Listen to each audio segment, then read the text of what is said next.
Hey guys, it's Liz. It's been kind of tough coming up with fun things to talk about because not only is the world on fire, I guess just as it always has been, but on top of everything that's happening outside in my life, it's also me just trying to keep up with the technical aspects. So it's hard to create a jaunty conversation topic, but I promise I will try to stay positive. I want this channel to be something enjoyable, something light and just nice. I just want this to be a nice channel. But rest assured, I am informed on what's happening. I am keeping up. I am contributing. And I will put links in the description for how you can also contribute if you are interested in doing so. And every little bit helps towards a better future, for sure. I recently posted an article that I'm very proud of. It was 5 lesbian artists that they did not teach in art history. That was a really fun paper to write. And for this week, it's going to be G, because each week L, G, B, and T, and then I'm still trying to figure out what I'm doing for week 5 as for Pride Month. But for now, I'm worried about my article for gay male artists, and I'm starting to write down the biographies for them. I'm looking at their artwork, and it's just incredible the kind of talent that doesn't make it into the textbooks. One of them that I'm researching now is Delaney Buford. Buford Delaney. I'm sorry, I got it backwards.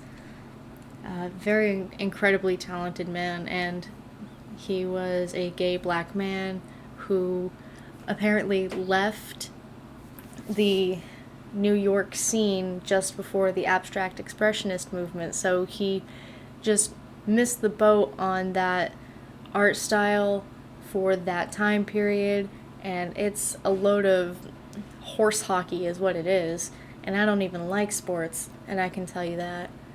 A very talented man, and he also had a brother who was also an artist, and just a really interesting family overall. He was one of 10 children, and that's insane, and he was born in the state that I live in now, so that's pretty interesting.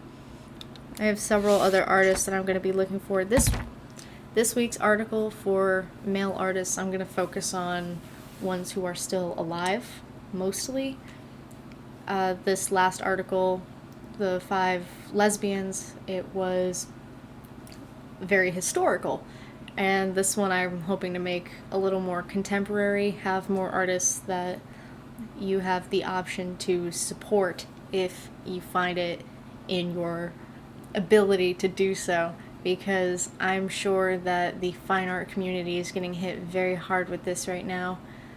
Everything is hard right now, but I'm trying to be positive. I'm trying to stay kind.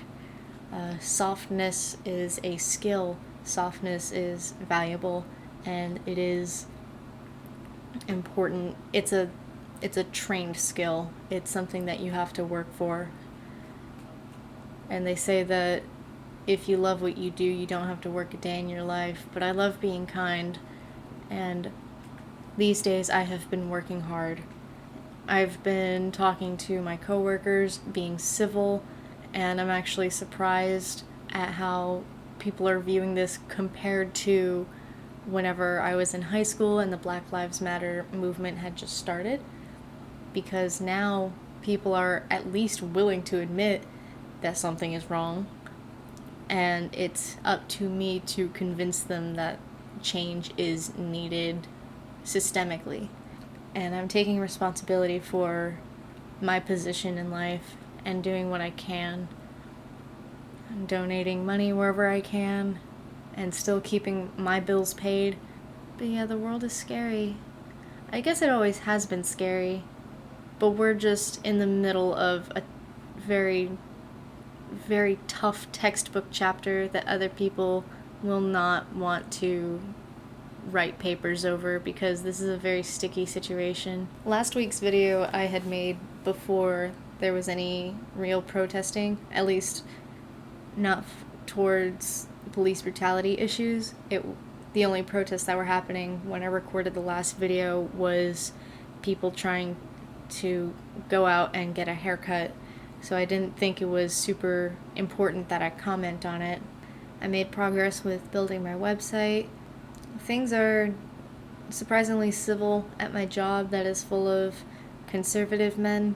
There's just a lot of people that I do not agree with politically on a lot of things. So it's difficult to maintain an air of civility sometimes. And there are some shifts where I am gritting my teeth the whole time, but I swear I'm doing something good. I'm doing everything I can to do something good despite what I personally am going through, because my goals with becoming an EMT are not about me. It's about the good that I can do for others. And the good that I can do for others is breaking into a male-dominated field, helping people at the job that I do. But I am working. I am so working. I kind of like this style of recording the audio after I already drew the image, because I don't have to focus on two different things at once. And hopefully sooner or later I will be able to compose a topic that I can ramble on for 15 minutes, because I can't keep doing podcasty episodes, I don't think. I mean, I'm sure I can do it for however long I want. However, it'd be nice if I had the ability to make videos with a little more structure to them, maybe stronger editing. It just feels like there's something missing to these videos, and I think one of those things is a topic sentence. Like, maybe I should do more art challenges, maybe I need to do what Lavender Town does and write lists, and she will do a do this, not that series. Casey Golden does art challenges, and then there's all these other amazing artists that have topics, and maybe I would benefit from having a topic to discuss as I draw, because I keep comparing myself to gamers because they're funny. Gamers are funny, but that's because they're playing off the content that they're getting, and drawing is more of an intellectual skill than playing video games. I think, at least, I love playing video games. However, it's funnier to create the funny ha-has whenever you're playing a video game, because you have ridiculous content to bounce off of. And with drawing, you're really only dealing with yourself and your technical skills, and that's not always fun. There are maybe some things that I can do to remedy that, such as maybe live streaming, maybe taking requests from people live and then just draw silly things, or maybe I should just do speed paints of silly things, because I have really only done serious projects so far, so there have not been a lot of opportunities for me to be hilarious. And my writing, I've told, is pretty funny, or just high quality in terms of my art history post, where it's just more intellectual, I suppose. I have the range, it's just that now I have to refine it. Another issue that I'm running into is, what am I going to do after Pride? What kind of content am I going to be making? Is there anything in particular that y'all would like to see? Because I currently, for video ideas at least, I don't have a ton of ideas except messing with art challenges and making content that's based off my blog posts in order to promote my website.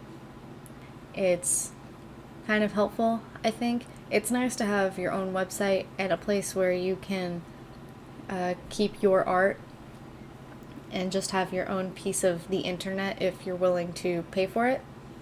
It's kind of tricky to actually worry about the coding and stuff. I had to call out of work because my shoulder was hurting.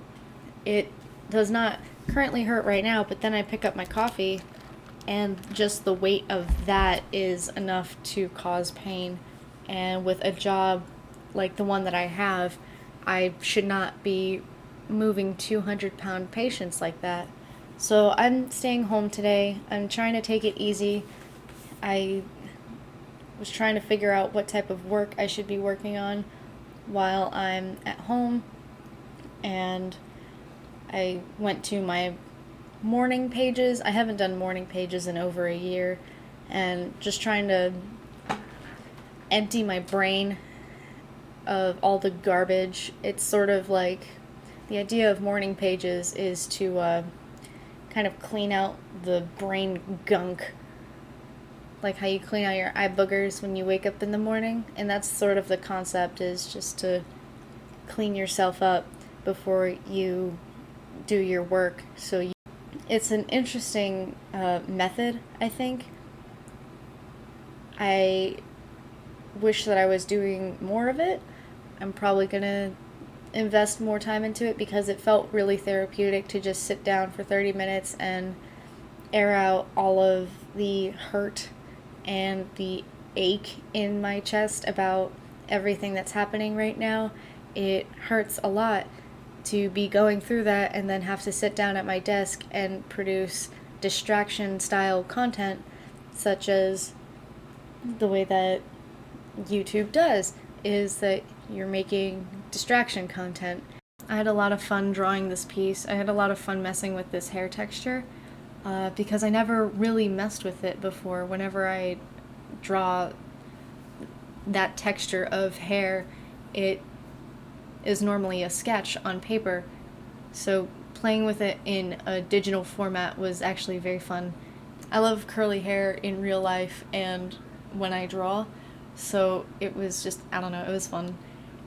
And I had some issues with the face just because I struggle with drawing men, just in general, and making them appear masculine. Originally, I was just going to put the Roy G. Biv colors for the rainbow flag, but because of current events, I decided on black and brown for the inclusivity, because that's really what being LGBT is about, is having a community of people.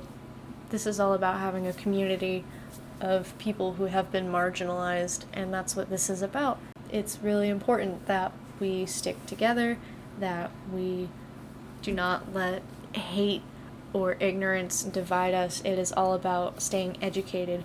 It is about staying politically active, if not charged. You have to understand the current state of affairs in order to make change for the future. Obviously, I was gonna fix that eye. I told you I would. It just took me a while to get to it after I had flattened the image. It's very silly of me. Haha. But I think we're coming up on the end now. So thank you guys for watching. Thank you for enjoying this content that's a little more podcasty. Feel free to like, comment, and subscribe. It would help me a lot. Thank you guys so much, and bye-bye.